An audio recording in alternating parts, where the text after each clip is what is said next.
అంతర్వేది సంబంధించి ఇక్కడ పల్లిపాదానికి ఏదైతే నివాసం ఉన్నారో మత్స్యకారులు కానివ్వండి, గ్రామస్తులు కానివ్వండి, ఏదైనప్పటికైనా ఆ లక్ష్మీ నరసింహస్వామి దయ వల్లే మేము పెద్ద ముత్తా తుఫాను కూడా మాకు వచ్చినా కూడా పెద్ద ఎత్తున ఇక్కడ తీరం దాటినప్పటికి కూడా మాకు ఎటువంటి ఇబ్బంది కలగలేదు. కానీ ఆ స్వామి ఆశీస్సులే మా గ్రామానికి ఏంటి ఇక్కడ ఏదైతే కోస్తాంధ్ర తీర ప్రాంతాలన్నీ కూడా ఎటువంటి విధ్వంసం కూడా జరగకుండా కూడా క్షేమంగా బయటపడ్డాం. ఈ తుఫాను తీరం దాటినప్పటికీ కూడా ఎటువంటి ప్రాణ నష్టం కూడా కలగకుండా ఏదైతే చెదురుమదురుగా చెట్లు పడ్డాం, అలాగే నీరు కూడా ఏదైతే గ్రామాల్లోకి రావడం తప్ప ఏదైనా కొద్దిగా బోట్లు అలాగే కూడా ఏదో ఆత్మ కానీ చేపల చెరువులు మాత్రమే పాడైపోయి, కానీ ఆ స్వామి వాళ్ళ ఏదైతే లక్ష్మీ నరసింహస్వామి దయ వల్లే మేమందరం కూడా ప్రాణాలతో బయటపడ్డాం. రాత్రి కరెంట్ లేనప్పటికీ అంధకారంలో బిక్కుమంటే గడిపినప్పటికీ కూడా ఆ స్వామిని తలుచుకుంటూ కూడా మేము ఏదైతే ఎప్పుడు తెల్లారుతుందో స్వామి మమ్మల్ని కాపాడతామని చెప్పి స్వామివారిని మొక్కుకున్నాం. అలాగే కూడా స్వామి దయ వల్లే మేమంతా కూడా సేఫ్గా ఎవరికి ఎటువంటి ఇబ్బందులు తలెత్తకుండా కూడా ఎటువంటి ప్రాణ నష్టం లేకుండా కూడా బయటపడ్డామని చెప్పేసి ఏదైతే ఈ అంతర్వేది గ్రామస్తులు కూడా చెప్పడం జరుగుతుంది. ఇక్కడ నైట్ 4 గంటలు దాదాపు 6 గంటల నుంచి తెల్లవారు వరకు విపరీతమైన వర్షం లేదు కానండి. ఎక్కువగా మాత్రం సముద్రం గోదావరి అలా ఎక్కువగా వచ్చి చాలా ఇబ్బంది పెట్టేది సార్. గతంలో ఎన్నడూ ఒక 20-30 సంవత్సరాలు బట్టి ఇప్పుడు ఈ విధంగా అంటే పెద్ద ఎత్తున రాత్రి భయంకరమైన సౌండ్లు కూడా వచ్చినాయి అన్నారు. ఇది ఎంతవరకు నిజం అంటే? వాస్తవేనండి. అది భయంకరమైన వర్షంతో పాటు ఒక పక్క నుంచి చీకటి అంధకారం అండి. ఒక లైటింగ్ లేదు, ఏమి లేదు. ప్రజలందరూ కూడా ఉక్కు బిక్కుమంటూ చేసుకున్నాయి. పక్కన పల్లిపాలెం గ్రామంలో ఒక తుఫాను ఇది వసంతంటూ ఒకటి ఏర్పరిచారండి. ప్రజలు చాలామంది అక్కడ చేరుకున్న ప్రాంతం ఉన్నారు.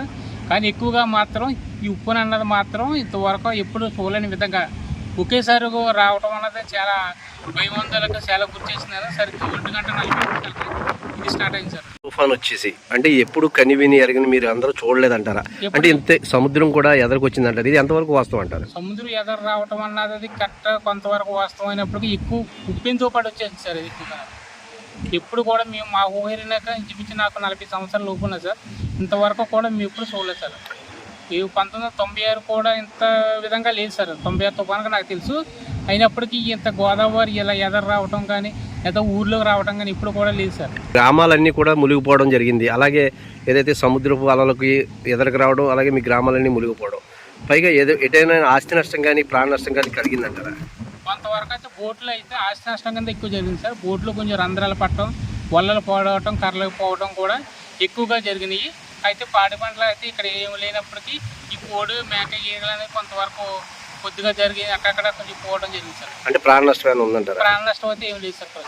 అంటే గతంలో ఈ విధంగా కూడా ఈ ఏదైతే ఈ ముంతా తుఫాన్ వచ్చిందంటారా? వచ్చింది సార్, ఖచ్చితంగా వచ్చింది సార్. ఎందుకంటే మాకు ఇక్కడ మొన్న సునామీ వచ్చింది చూడండి సార్. సునామీ కూడా అంత విధంగా రాలేదు సార్. ఎందుకని మేము కలర్ చూసింది ఎందుకని.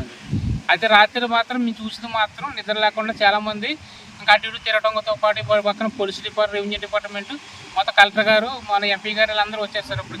అప్పుడు వచ్చినప్పుడు కూడా మేము కూడా కొంతవరకు నిద్ర రాకుండా అలా కాచి కూర్చున్నప్పటికీ ఒకేసారి చూసామండి. అంటే కూడా కరెంట్ లేని అంధకారంలో గడిపారా?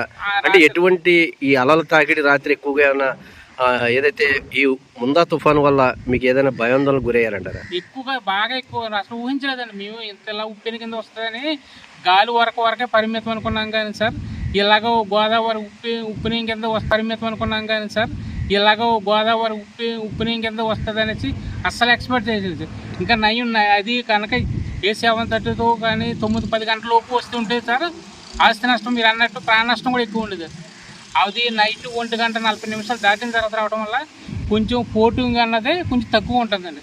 దాని మీద తగ్గిందండి. అంటే ఈ అంతర్వేదిలోనే ఈ ముంతా తుఫాన్ తీరం దాటడం అంటే ఇది ఏ రకంగా తీసుకొచ్చి అంటారు? కానీ ఇంత ఇలా దగ్గరలో జరిగిన ఎటువంటి ప్రాణ నష్టం కానీ ఎటువంటి బీభత్సం కానీ సృష్టించకపోవడం గల కారణం ఏంటంటే? మాకంతా లక్ష్మీ నరసింహస్వామి ఆశీస్సులు సార్. మా గ్రామానికి మా చుట్టుపక్కల ఏరి కోస్తా తీరంబడ కూడా మా స్వామివారి ఆశీస్సులు మాకు పూర్తున్నాయి సార్.